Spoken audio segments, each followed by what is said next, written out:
Have any discussion on any of the minutes? Okay.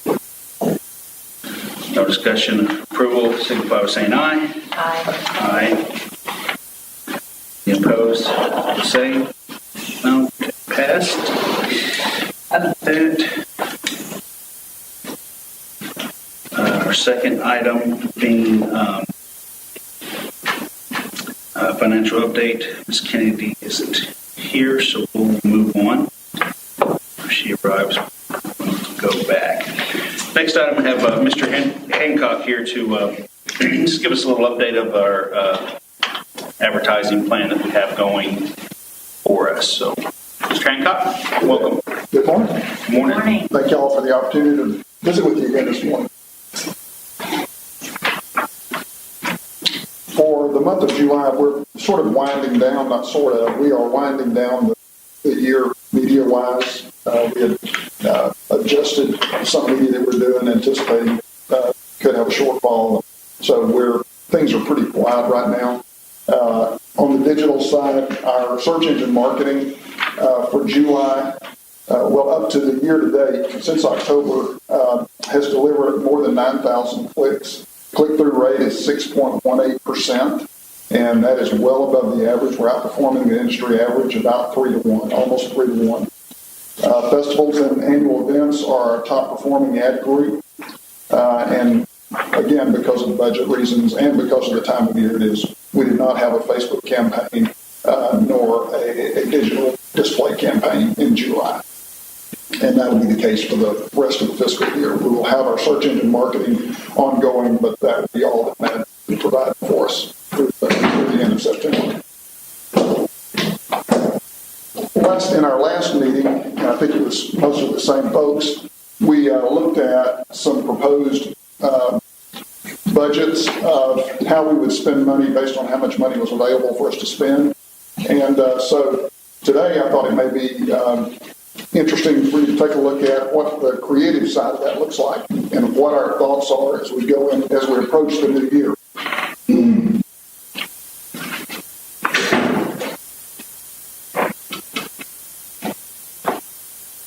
This is the third most, according to some research, the third most recognized shape in the world is the shape of Texas. It is a very, very strong brand. So trying to deliver big on our brand colors for the CVB and Nacogdoches, we have put together a campaign that really focuses attention on the shape and allows us to talk about some of the things that are unique about our community. New England color in Texas, so this would be our fall foliage messaging. What that says is some of the most spectacular fall foliage in the country is just a short drive away. Not only is Nacogdoches home to the Mast Arboretum and sprawling Mize Gardens, it's nestled between 2 national forests and some of the state's most scenic lakes. If it's color you're looking for, look to the garden capital of Texas. Wow yourself this weekend. For updates on peak color, call us. So, focusing on our live music venues, again, doing the same thing, using the shape, brightest stars in Texas. And I'll pass these around if you want to look closer at some of the text. Garden capital of Texas. Again, using imagery that we're using in other media, but taking it a step further, we believe. And this isn't set in stone yet, but these are directions that we're wanting to take a look at. And that will certainly be a recognizable one to us. One of my favorites. That's from out at Lake Nacogdoches. Mm-hmm. And just to give you another sample, that text says, you can take it with you. The quiet, the solitude, the sunrise that turns water to glass. It's a morning you shared only with a group of wary whitetails, a pair of bald eagles, and an otter family. If you've never felt more, and you've never felt more alive in your life, spend a weekend at Nacogdoches and take home more than you ever imagined. So again, playing to our audiences in Houston, Dallas, Fort Worth, and Northwest Louisiana. We're living in metropolitan markets primarily and selling an idea of tranquility and quiet here. I'll be glad to answer questions not only about that, but about budget matters or. Where do you see this? Is this print and digital? That is across all media. We tend to show it in a print format, but we would use that in all media.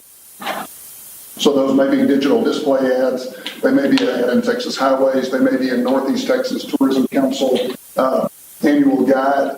It may be in the Texas State Travel Guide, and a lot of places. I guess given the our funds that are always limited, but the for the digital part, we would target certain of these ads to a target demographic. Would they be tied to that as well? Absolutely, yes. Yeah, our focus is on people 35 to 45 to 65. Generally, those are, according to Young Strategies research, those are the people that are visiting us, and if we're not spending our money talking to them, we're wasting our dollars. So we try to be really tightly targeted on that age demo, and also in the areas where they're coming from. Houston, particularly north side of Houston, Austin, Dallas, Fort Worth, and Shreveport. So geographically, that's where we are. Age-wise, that's where we are.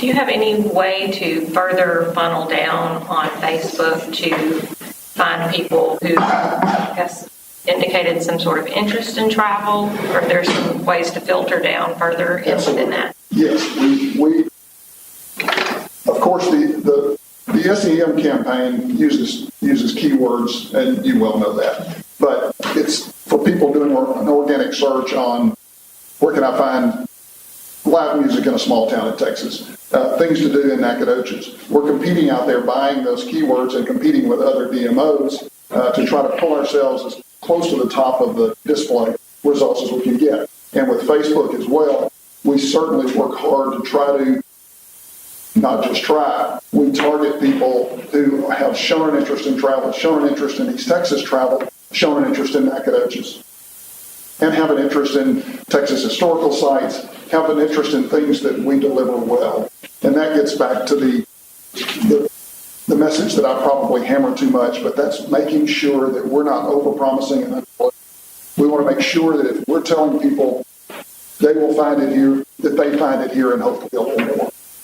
So we're really careful about not overselling the community and getting somebody here with a disappointing visit and not only not returning, but harming others around them.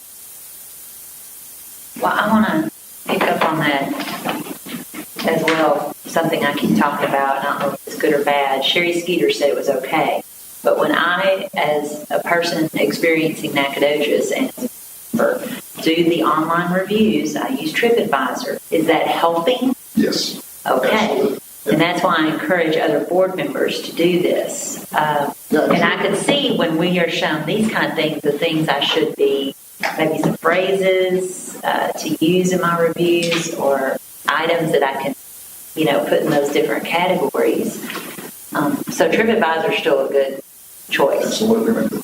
Personally, that's who I use. That's who we use so much. And what I'm doing is I'm giving my perspective that somebody else can relate to. It's not coming from the ad agency. It's coming from somebody that's actually doing it in there. Yeah, it's not coming from the dark side. And my other comment on this, since you mentioned, and I love that it's going to be used across all formats, is I assume these different subject matters, they'll link to the gardens, will show the maps, they'll show the trails, they'll show live music videos, yes, and all that stuff. They do. They link to specific pages and specific. So keep people on the site, click the site. Yes, and that's a new opportunity for us. We haven't had that until the new site was live. At least not as we've not had that capability the way we have it now.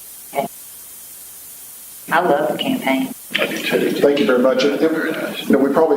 We talk a lot about, for some reason, the questions I get are a lot about print, but it's really important to know that that's the messaging that goes across all media that we use. Thank you very much. Appreciate the opportunity. Thank you, Chris. Thanks, Chris. Good. All right. Well, that ties right into our next items, which is the marketing and communication plan. and along with that is the committees and board member roles on those. Those are kind of they're tied together because our marketing plan is designed to have specific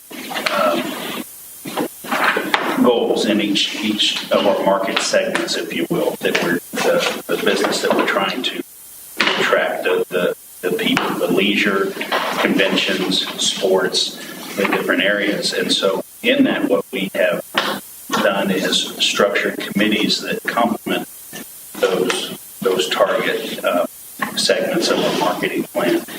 And so what I would like for us to do is really think what best affects in a positive way our support of the staff in this marketing plan to bring it to life. And if there's an area that one of us feels strongly in that can help with their outside interest and their experience, and that's what we need to do. So I'll open it up for discussion if anyone has any discussion on the marketing plan. Sloan, Do we need to reassign some of these roles? Yeah, absolutely. We do. If you look on page 2 of the marketing plan, it has where the board committees are, what they were, and who was in them. And I think that we certainly need to reassign some of the people who are on the board, and maybe we need to relook at the committees themselves, and if need be. But that's I believe our role and why we're here is to help guide the staff and help assist them in ways that we can to execute and get the most out of the staff and be there as an aid to them and to make this come to life. So we do that through our committees and our outside support outside of this meetings. Does anyone have any areas that they feel strongly about that they would be better suited to assist in, or any comments in general on the marketing plan, or any of its content, or anything of? I just want our newest board members to know that we did go through this. This was done, in May or June for the fiscal year 2018. Mm-hmm. And we did go through it, so it's somewhat fresh as far as the objectives. Correct? Right. And we have our new Stephanie, our new marketing director, has also went through and I believes that this is the direction that we need to go as well. They're out in Fort Worth actually right now. Most of the staff in a meeting for the week, so they're going getting some contacts and learning some good information to bring back to us. The segments, basically. Yeah, the segments, absolutely. The market segments and broken up into pieces that we can target. Again, when we went through and did this marketing plan over the course, I guess it's well over a year that we've been constructing this plan, because what we did is took the old plan as we were working through it and made notes, improvements, tweaks to bring this plan forward. And with the limited dollars to execute this plan, we decided make sure that we do things that matter most. That instead of a scatter shot, we target specific segments that will have the most impact for our community in a positive way, and then some untapped things that we hadn't focused on before, such as the sports so much, that has a great opportunity for our community. And then we we aligned the committees with that. Well, that's kind of what I'm asking. Do we need to rework this committee list as far as the objectives of the committees, or they fit right in the plan? Well, I wanted to get input if anyone felt that we need to. I like the way that this is arranged, because this is how I view marketing plans in my life, is we break them into segments, and then we have people who target those specific segments. So but I'm open. Yeah, I'm open to rework.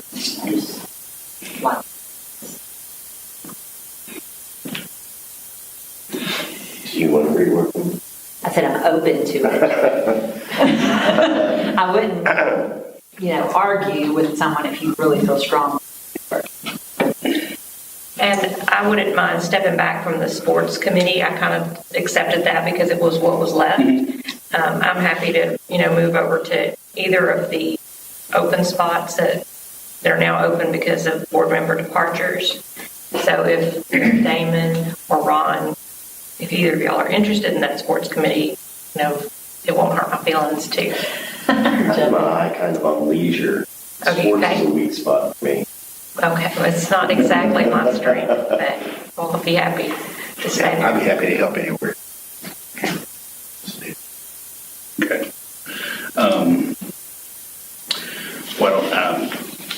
I don't know that maybe we can't combine perhaps some of this as well. Look at it, but that's a discussion for another time. I want to get input here. Certainly for this, and just see if there was any specific areas that people wanted to. We know that sports is going to, because of what we've talked about in prior meetings, that's going to be something that we're going to be focused on. Yeah. So we want somebody in there that is passionate about it already. Right, and I guess that's part of this discussion is, we're here to use what knowledge we have to help bring people to Nacogdoches. So if there's an area certain that speaks to you, we want you to be there because the passion is important. But the overall passion is bring people to Nacogdoches. So whatever committee we land in, I think that that's what our focus will be. So. Shirley, can I ask a quick question? Do you still have your committee in place? I do. It's basically, and there are a lot of experts together, and you're leading the committee. And I'll continue to do that. I just didn't want anybody to think I had a market corner. Ruckel, no, not your Mr. Rucker, Tracy Rucker from the Recreation Center, Wally Crittenden from SFA, soccer, the chair of the baseball association here, high school, Ralph LaRue, who he's not just high school, he's NISD facilities coordinator. I think that's it. Brian Bryson? Yes, Brian Bray. Because he's knowledgeable. Yes. Are you interested in the annual events then, Ron? Would that work for you? Yeah, Damon on leisure and Ron on annual events. I'll stay with sports. And I may come and join you. Absolutely. I may come and sit in on it. Absolutely. Even though I feel like it's not something I know a lot about, it's something I'm interested to see. And they do go hand in hand. In fact, if we look at the bigger picture, all of these are connected. These are not silos. These are all interconnected. If we have a convention and meeting in town, there's leisure things that they need community connect to those events. So these are not. These are all interwoven, and I would like that to continue. And so certainly the cross-pollination. Absolutely. Since you moved into the presidency or the chairmancy, would you like some help with convention meetings? Because I'm kind of interested in that, and I actually have brought more information that fills out my committees. Okay, charge, I guess, the mission that we were given to, do you want me to hand that now, or is that breaking up? No, I think that's... Okay, it's just a handout. We're not going to go through it. But the part here with assistant providing development and continuing education activities for open meetings, records, Robert's Rules of Order. Robert's Rules of Order, I found a really nice little 2-pager that gives some basic information. I think it's helpful. The other 2 handouts, one is 10 responsibilities of the board. Sometimes I may not really understand my role as a director. You know, there's a difference between board director and staff and volunteers and all that good stuff. So this kind of helps give you 10 points of the role you have as a director. And then there's a multi-page handout here, challenges with boards. This might be a little bit more of a read and think about it type handout. 10 reasons strategic plans fail. 10 challenges to policy adoption and implementation. 10 challenges for committees. So just hand those out. And I just checked with Damon. He said that the new board members, I believe, all have received the orientation materials that our committee kind of added to on the base that was given when I joined this board. So I believe they've received that, and they got their open meetings training link from Jan. So all that's done. And then the last thing on our list right now, unless you guys see something glaring, is a strategic planning session that we're going to probably have in February. That still looks like a good month. That's what our committees discussed. So if you are okay, we'll consider or proceed with, securing a venue. We already have an acceptance for a facilitator, Wayne Mitchell at the Chamber. And kind of that day's agenda, we can start putting that together from that proposal sometime. Sure. That's great. And probably it's going to be a Monday in February. I feel like Mondays are good to say, let's take a half or a day to concentrate on this strategic planning session. Typically people don't schedule appointments or have events on Mondays. Is that okay with y'all? Yes. Okay. All right. Yeah, absolutely. And then regarding the committees, Dr. Jack, we would need to make sure he has a spot here. And I did have a meeting with him and Sam Smith, Student Center at SFA, regarding all the summer camps and how we might best communicate with family members and try to send them information about activities that are going on in town, either the afternoon after their camp ends or the day after their camp ends. Try to get them, get the parents to stay in town for, don't just come and pick up your kid from band camp and leave, but come and pick up your kid from band camp and check into a hotel and go to the water park and just extend that a little bit. So he's already kind of hit the ground running with that. Awesome. Get Dr. Jack. Speak with him individually there. So how about maybe the sports and leisure? Could we maybe make that kind of combine that? Work together on that? Would that we're in the development stage of the sports, right? And sports is a leisure activity, or would you feel more comfortable keeping them separated? I can visit with Damon about that. The thing about the sports is it's kind of like the baseball thing happens at a particular time of the year, kind of a little bit overlaps with soccer.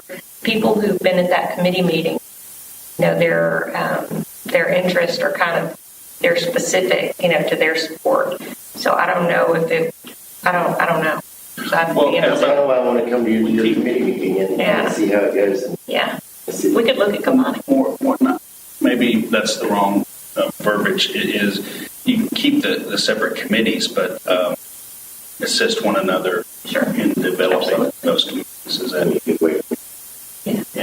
It was a big learning curve for me. Okay. Very good. All right, very good.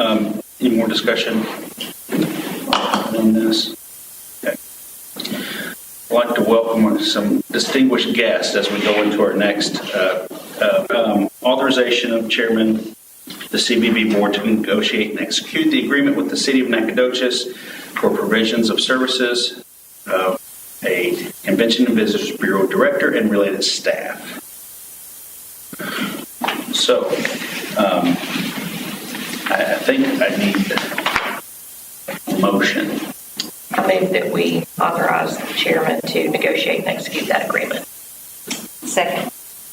Motion is second. Open up for discussion. So, with that, let me introduce. I appreciate Mr. Jimmy Mize here in the capacity representing NEDCO, who has executed a very similar agreement and with their organization. So he's here as a resource to help us if we comment on that. And Mr. Jeffers is here representing the city. So if we have any questions or comments there for him. So has everyone had a chance to look at this agreement we have? I appreciate getting the material as well in advance. Thank you, Tony. Trying. Yeah, yes. And John. And, John, I'd be happy to tell you about the process that please. we went through. Yes, sir. That's okay. We had been on our own managing our staff for our last three directors, and one of the big holes was being able to provide health insurance for the people. And so, as with Judy, she had a spouse that provided health insurance, and I think the Bill had some military background, and so he could get it, and then Nancy had a way to provide insurance. And so on each one of those, it was just kind of a Band-Aid approach. And we felt like we needed to provide health insurance. And then as we started looking at the city and city benefits, we saw that city benefits, well, the strongest thing they have is their retirement. It's a pension, which is just pretty much unheard of in the public sector. I mean, in the private sector, it's something that there's no way we could do. So Gary LaFour took it on himself to research in the market, find the very best thing that very competitive plan that would include health insurance and retirement, and brought it back to us. And as we looked at the cost of it, the health insurance was fine. The retirement piece still didn't match the city, and it was going to cost us a considerable amount more than what we were paying. And so we started talking with the city. Actually, Robert Flores, I think, is the one who came up with the idea for our group. Jeff Davis researched it and finally figured out it could be done. So we worked on it for a period of time and executed the agreement, then hired Larissa. Another thing for me is I work on volunteer committees. Personnel matters can just take all of your time. And it's really better that a volunteer committee doesn't have, in my opinion, doesn't have to deal with those kinds of things. So with this also, as we employed Larissa as city staff, she reports to Jim on personnel matters. That doesn't come to us. But what we found through this transition, we've been at it for about 6 months, is our relationship with Larissa is no different than it's been with any of our executives in the past. She meets with us on a regular basis, and we give her direction. Certainly Jim is involved, but Jim was involved before. And so that we just really haven't seen much change other than we were able to get someone of her quality and able to provide her the benefits that she was used to having been city employee. So again, for us, it opened up a huge pool of people who work for municipalities that we could recruit to come and do our job. So thanks, Jim. Thank you, sir. Any questions, Mr. Miles?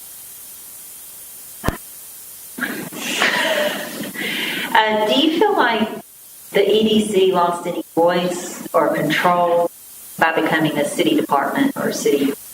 Call the department? Yes. Okay. I'm sorry. I don't mind if I speak up. The city had to create an economic development department for our employees to work in and be paid out of. Yeah. But the EDC is still a standalone 501c3 organization because funding comes from outside members as well as the city. So we're city department and a standalone organization. Yeah. Yeah, we contract with the city. We can fire them at any time that we decide that they're not doing a good job for us. And Larissa would be with the city and they would deal with her. We could go and hire someone else or contract with someone else to provide the services. But one thing that I did mention, we're pretty unique in that our funding doesn't all come from taxes or from the city. Our funding comes about a third from the city and then another pretty good chunk from the county. And so we had to be really perceptive of the thoughts of the commissioners as we made this change and had Larissa employed by the city. And we visited with the county. They had no problem. They understood that it made sense. We went out to our private partners, be it SFA, be it the hospitals, and all of our other 65 members. And they understood it. They thought that it made a lot of sense. And we discovered that financially it's pretty similar to what we're doing now.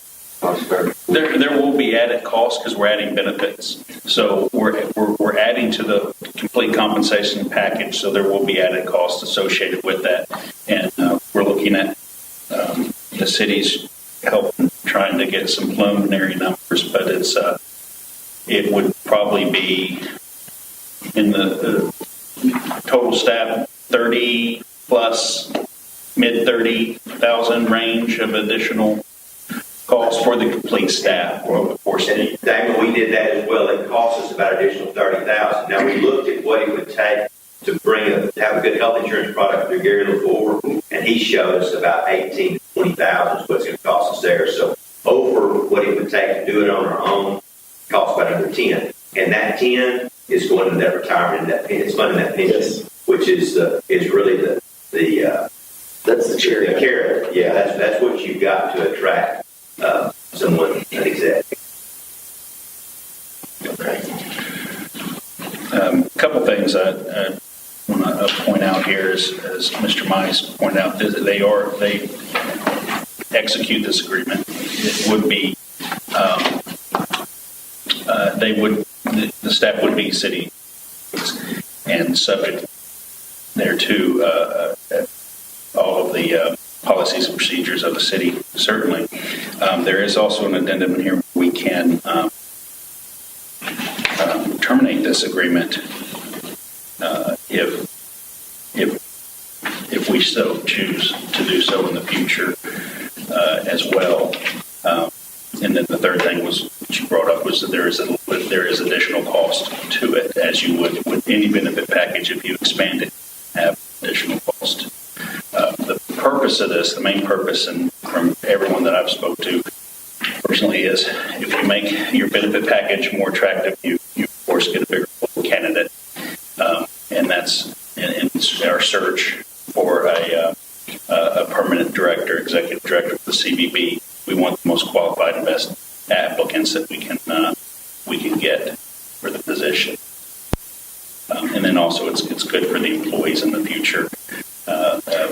It expands their benefits as well. So, well, I like it. You'd be surprised to find out that I really believe in employee benefits, and it makes sense. And we're working towards getting this done in time to make it relevant for our candidates. Mm-hmm. Okay. That's the goal. If we choose to do this, to execute this agreement. So,